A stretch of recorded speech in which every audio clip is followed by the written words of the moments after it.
கபடி விளையாடிட்டு சும்மா போய் குழாயடியில இந்த மண்ணெல்லாம் ஒட்டி இருந்தது கழுவும் போது சும்மா நானா பாடிட்டு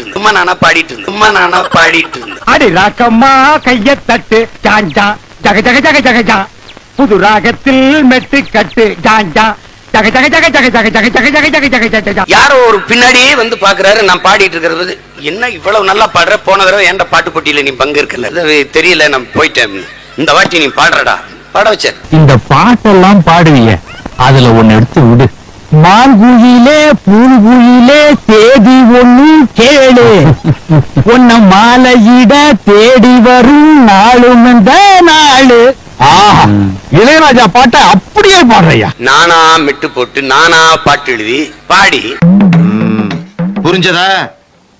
36 பேர் பாடியிருக்கான்.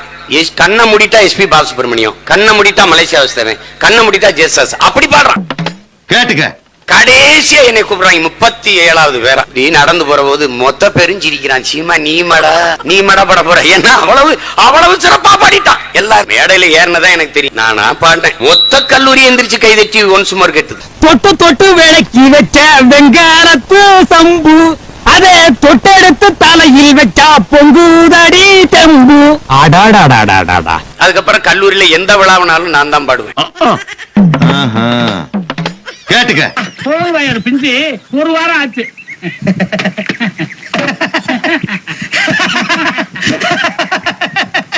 அரசியல்ல இதெல்லாம் சாதாரணமாப்பா. இதுக்கு பிச்சை எடுக்கலாம்.